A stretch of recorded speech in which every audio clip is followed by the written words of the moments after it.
Good evening. For our July 21, 2026 impeachment court proceedings, the Senate President Sherwin Gatchalian opened the session at exactly 2 p.m. on July 21, 2026 with 21 senators present constituting a quorum. The impeachment court received yesterday, July 20, 2026 at 1:05 p.m. an ad quotelum compliance from the Land Bank of the Philippines submitting certified true copies of the digital electronic records on file of various land bank checks subpoenaed by the court. Also, the impeachment court received requests for subpoena for commission on audit representatives today, July 21, 2026 at 6:37 p.m. The impeachment court also recalled subpoenas for the land bank representatives for tomorrow. The presiding officer confirmed that in caucus, the senators agreed that trial will resume on July 29, 2026 at 10 a.m. So there is no trial on Tuesday, July 28, 2026 and Monday because of the State of the Nation address. In August, the trial dates would be Mondays, Tuesdays, and Wednesdays from 10 a.m. to 3 p.m. Senate legislative sessions will be from 4 p.m. onwards.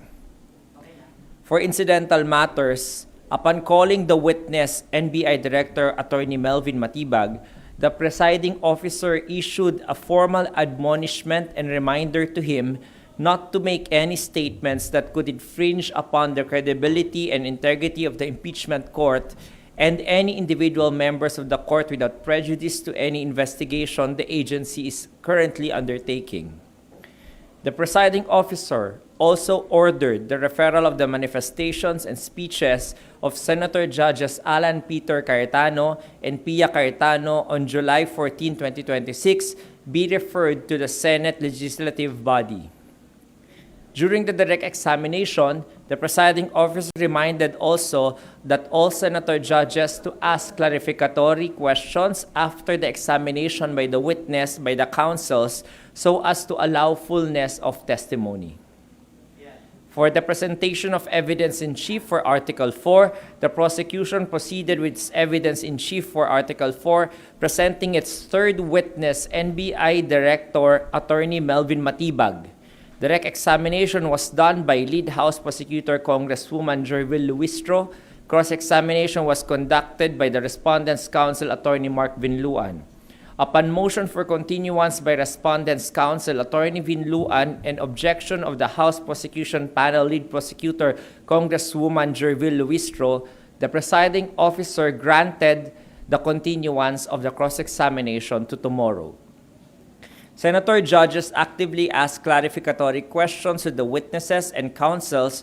For media reference, the inquiries centered on the following primary evidentiary themes. Theme number 1, the legal characterization of the respondent's alleged acts.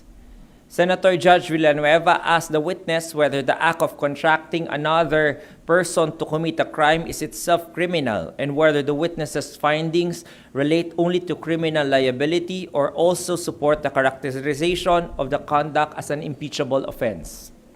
Theme number 2, investigation of the alleged contracted assassin and ongoing threat assessment. Senate President Sherwin Gatchalian examined the seriousness with which the NBI investigated the respondent's alleged claim of hiring a contracted assassin.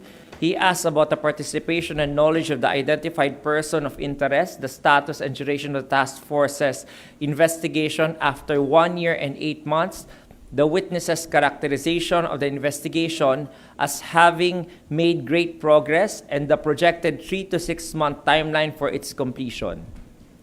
Senator Judge Risa Ontiveros inquired into the identity and background of Princess Maui, the current status of the investigation, whether there remained an ongoing threat to the President or the Vice President, and whether actionable intelligence continued to exist.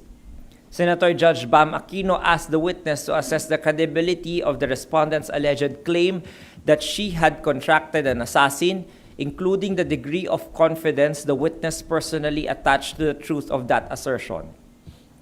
Theme number 3, consistency of law enforcement action and investigative standards.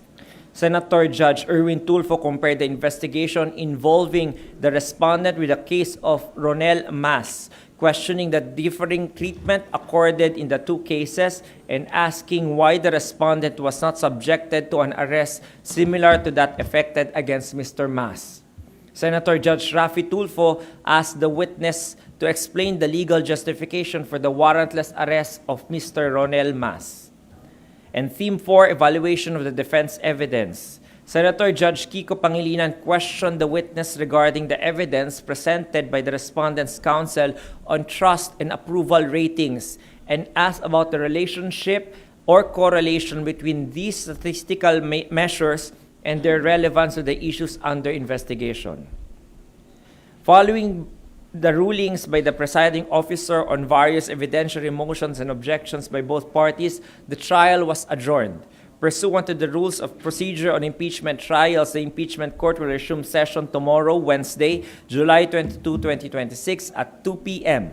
The agenda is the continuation of the cross-examination of the NBI Director, Attorney Melvin Matibag, thereafter redirect and recross examination of the same witness. Questions? Wala po. Attorney Angelo po, Pambombo Radyo. Attorney, hindi po ba hahaba yung trial days? Kasi nag-schedule na po from 10 a.m. to 3 p.m. Sapat po ba yung 5 hours para matapos po ang ano? Based on the time and motion studies that we have conducted for the last 7 days, we have been consuming around that same number of hours naman when it comes to the hearings. I think that is the siguro maximum the attention span of everyone, including the public, can have on this process. So I think that will be enough to ensure that we will be committed to ensuring na yung 93-day trial dates will be on schedule.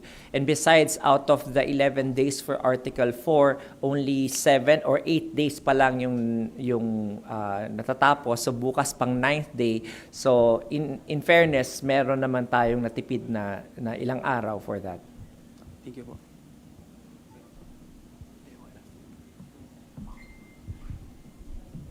Attorney, may wino lang po kasi kanina sinabi po ni Senator Alan Cayetano na nagsubmit na po sila nung letter objecting to yung ruling po on the bank and tax records. Pero si Senator Joel po, kinlarify niya na hindi objection, manifestation lang. Kaya may wino kung sino po doon sa mga nabanggit na senators kanina yung objections yung ipinasa nila. Senator Alan Cayetano, Senator Pia Cayetano, Senator Judge Amy Marcos, and Senator Judge Loren Legarda.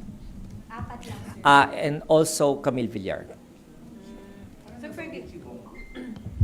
I have to clarify kung kasama si Senator Judge Bongo. So separate manifestations po sila, attorney, or sa isa lang? Separate po. Separate. Okay. Pwede pong malaman yung gist ng kanilang mga manifestations? Hindi pa po ako privy dun eh. So hindi ko pa po nababasa. But I will try to ask about the contents of those manifestations. Pero ang sigurado po ay nag-object sila doon sa ruling on the bank and tax documents. It seems like from the manifestation of Senator Alan Cayetano kanina. And then may sinabi po kasi ang defense panel sa kanilang press conference na pinag-iisipan nila yung pag-akyat sa Supreme Court at hindi kasama, parang malabo yung option na pagpa-file ng motion for reconsideration kasi wala sa impeachment rule. So, ang question ko po, number one is, ito po bang pag ganito, justiciable or pwedeng iakyat talaga sa Supreme Court? At pangalawa, ano mo bang nasa impeachment rules, hindi na pwedeng i-apila yung decision, yung ruling ng presiding officer, like itong pagpapasabina sa bank and tax records?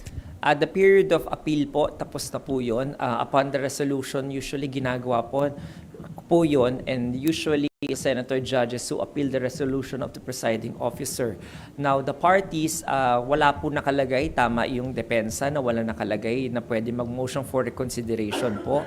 At kung hindi po inilalagay yung recourse na yon, then they have to find another recourse in the suppletory rules po of court regarding the issuance of the subpoena.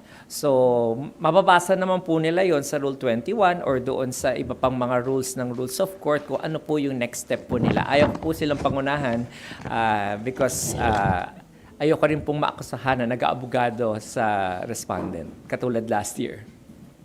And attorney, noticeably, wala ng mga manifestations concerning the senators themselves. Wala nang ganon. So, klaro na yung po na hindi na mangyayari yung mga nakaraang araw. Opo, I think tumalima naman po sila sa sinabi ni presiding officer at saka yung commitment ni Senate President Sherwin Gatchalian kahapon na meron na po silang forum by next week to ventilate those kinds of issues po, yung mga personal manifestations po nila that goes into their function as a senator and as a senator judge po. So, I think alam na rin po ng mga senator judges na konti na lang naman yung araw na kanilang hihintayin para to air those things out. Kaya ni-refer din po kanina ni presiding officer yung mga manifestation na speeches nila Senator Alan Cayetano at saka Senator Pia Cayetano po nung July 14 doon po sa Senate Legislative Body para talakayin po next week.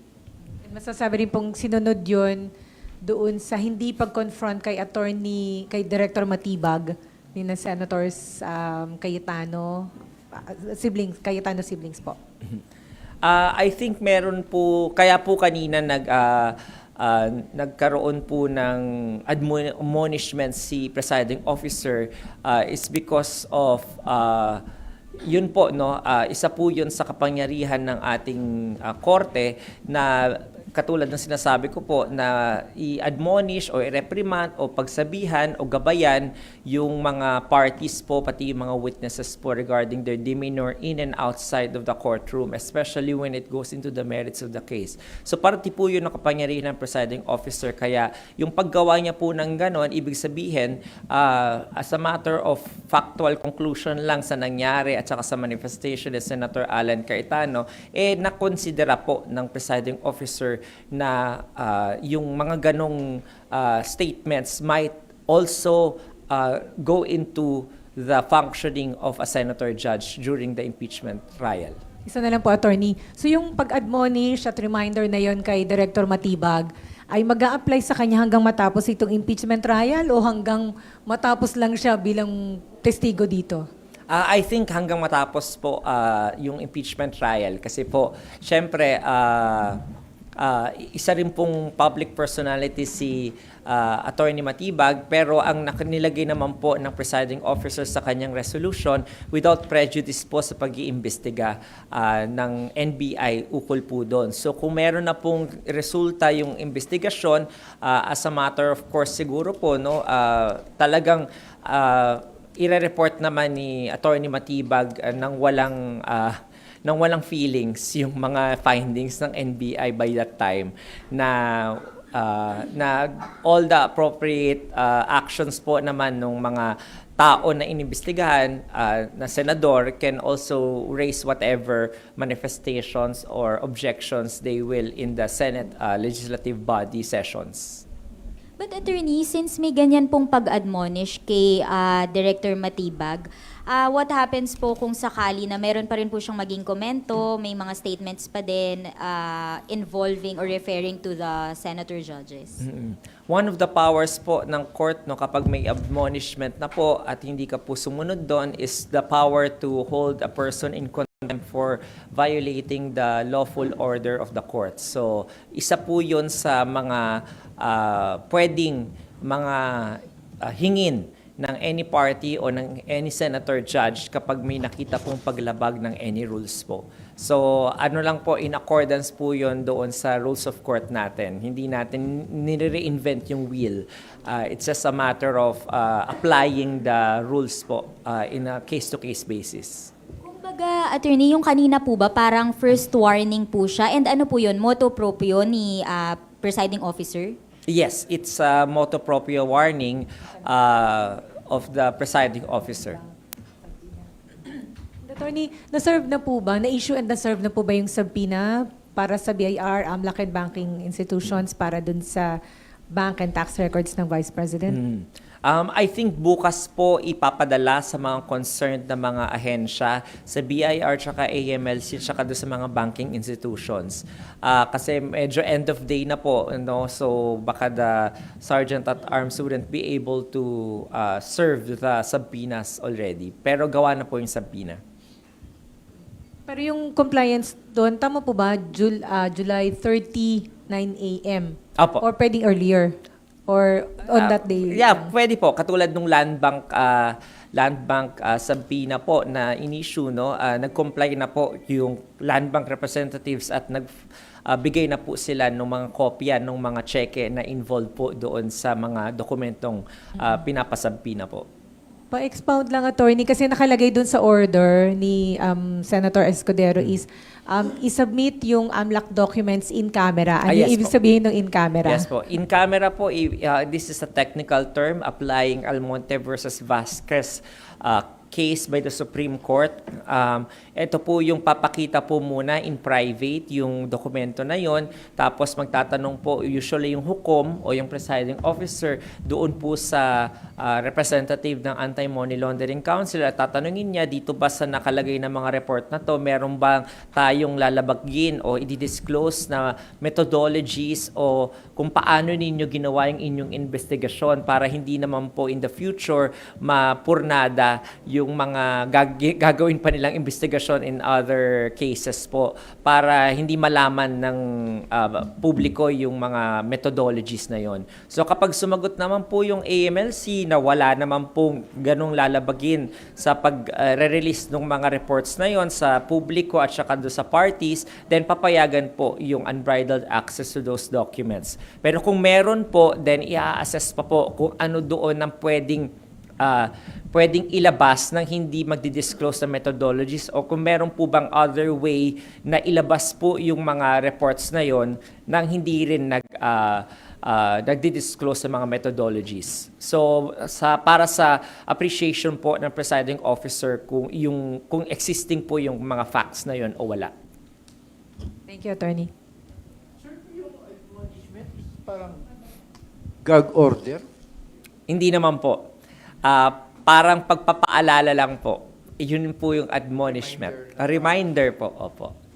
Not to talk about yung Na wag pong magsalita ng mga makakasira doon sa kredibilidad at integridad ng korte at saka po ng mga senator judges na bumubuo ng korte. So, ibig sabihin, wag pong direktang magsabi ng mga akusasyon na pwedeng mag-cast ng doubt sa credibility po ng impeachment court pati ng mga senator judges. paano sir pag let's say may senator judge na iniimbestigahan sila, pwedeng dapat hindi banggitin? Hindi naman po, no? Hindi yun yung sinasabi ng presiding officer. Kaya may kolatilya po siya. Sabi niya, without prejudice to the investigation being done by the NBI on certain personalities. So, pag kapag natapos na po yung investigasyon at meron na pong findings, as a matter of fact, pwede namang sabihin kung ano po yung findings na yon, true affair and true report lamang ng walang halong bias or wala halong emosyon sa pagdi-disclose ng facts na yon. Yun Sir, lamang po yung hinihingi ng korte. Sir, isa pa. May nagkaroon po ba ng admission kanina si Attorney NBI Director Matibag na he met with the prosecution prior to na maisalang siya? And Attorney Vinluan is parang question yun. Is it appropriate na i-meet mo yung or being a witness po ng prosecution? I don't know. Appropriate po ba yun or what?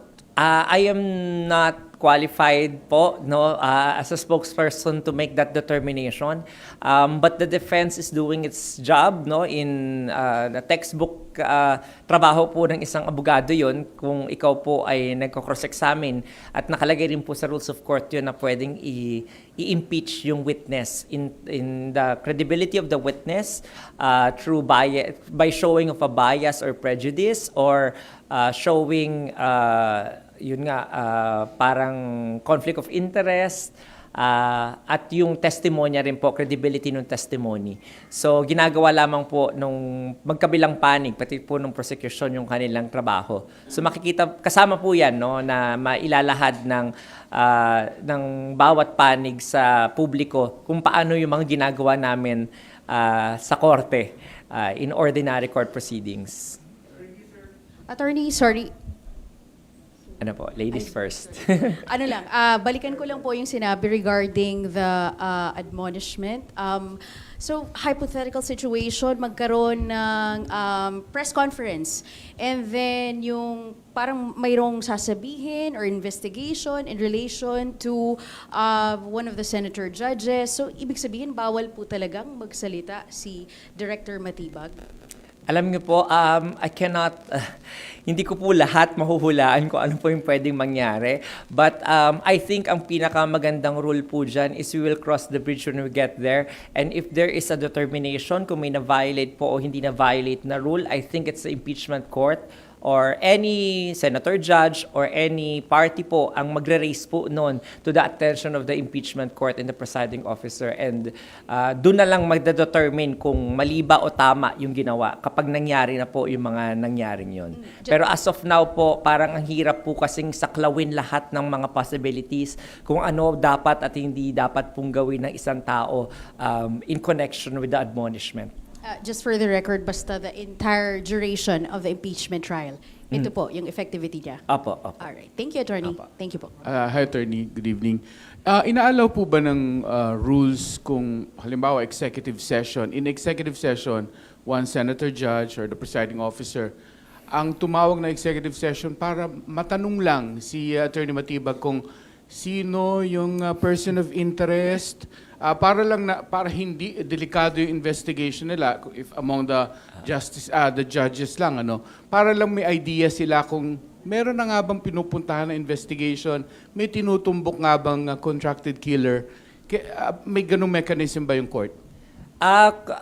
Based on my analysis of the rules po, no, under Rule 6 of the Senate Impeachment Rules, mababasa po ninyo doon na suppletorily applicable yung Senate rules, pati po ng rules of court. Pag sinabi po natin na suppletorily applicable, pag hindi po sinasabi sa Senate impeachment rules yung mga ganong mga proseso, pwede bang i-apply yung Senate rules on the legislative process?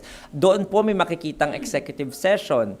At kung yun po yung balak gawin ng isang senator judge, mag-move po siya, then baka pong viable possibility po yun na pwedeng mangyari because meron naman pong basehan na supplementary application po ng Senate rules po. But as of now po, wala tayong nakitang ganun po na ginawa ang any senator judge po para to disclose the names of the person of interest. And also po, kailangan po natin tandaan na under Memorandum Circular 15 po na inisyu ni Presidente Marcos na sinight po kanina rin ni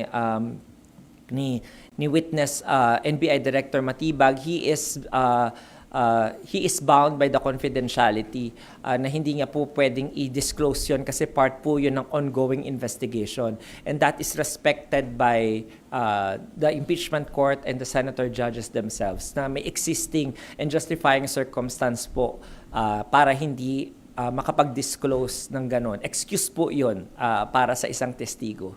Pero yung executive session po, what will trigger that? Does it need only one judge para to ask for an executive session specific dyan sa Based issue na po yun? doon sa Senate rules on impeachment po, pag may mag-motion po na judge na gustong katulad na nakita nyo last week po, no, yung may nag-motion po na mag-caucus po sila bago ang oral arguments, yun po will be decided upon by the presiding officer, or if the presiding officer wants to throw the question to the Senate impeachment court or the senator judges, then they will have to vote on it. Thank you po. Okay, I'd like to ask po, Senator Amy Marcos pointed out that the records or acts of the Vice President prior to her term is outside the court's jurisdiction. So how will the court define the line or establish the line between the records or acts within her term and outside her term? Nag-resolve na po yung presiding officer ukol dyan. Ang sinight po na mga kaso ay yung concerned taxpayers versus doblada, at saka po yung kalimutan ko na, no? If I'm not mistaken, Republic versus Sandigan Bayan, at saka Ombudsman versus I forgot na. Basta doon sa briefer ko. Yung mga kaso na yon ay pinapahintulutan po na tingnan yung mga pre-term na mga wealth, no, para to establish yung present na wealth po nung impeachable officer. Yun po yung naging basihan ng presiding officer in granting the subpoena, na kahit po yung pre-term na mga timelines na mga dokumento from 2007 to 2024 ay naisama po is because of those specific cases allowing such comparison to establish the factual and mathematical baseline of how the wealth was accumulated and how the wealth was retained up to the time that the impeachable officer started her term. So kailangan may baseline po. Okay, just to establish a pattern. Apo. Regarding po sa schedule, is there a possibility po that there would be extensions within the day? So, for example, 3 p.m. matapos, but sometimes minsan humahaba. Would that be allowed or move talaga for the next day? I think that is one of the most telling and compelling consideration of the presiding officer and the impeachment court, with the senator judges holding a caucus, na isa po sa kanilang rason talaga dyan is to as much as possible give time also to the Senate legislative body's agenda. Kaya kung mangyayari po man na umaga yung Senate legislative agenda, magkakaroon ng putol yung Senate legislative agenda, at habang yung impeachment court proceedings naman pwedeng magpatuloy hanggang the wee hours of the morning. So mas tinitingnan din naman ng ating mga senators yung kanilang mga haharapin na mga committee hearings, budget hearings, lahat po nun, pati yung kanilang mga legislative agenda, kailangan po lahat yun matalakay. So binibigyan nila ng primacy po yung kanilang ginagawa bilang senators as a legislator para matapos po lahat yun. Kasi katulad po ng nasabi ko, no, yung mga gawain ng legislatibo na Senado as legislative body is a creation process. Nagka-create po sila ng bills. Habang ang proceedings naman po ng impeachment is a destructive process, we are destroying at least yung will of the people doon sa impeachable officer na yon. So kailangan balansehin po yun ng impeachment court at bigyan ng pagtuon din yung kailangan niyang gampanan to create important legislation, pati po yung budget para po sa kapakanan ng ating publiko. So I think yun po yung parang pinaka-compelling interest that resulted into the senators agreeing to a morning session to limit the impeachment proceedings. So it's more of an inclination to prioritize also the legislative In a way, yes, duties. in a way. Ganun ba? Thank you.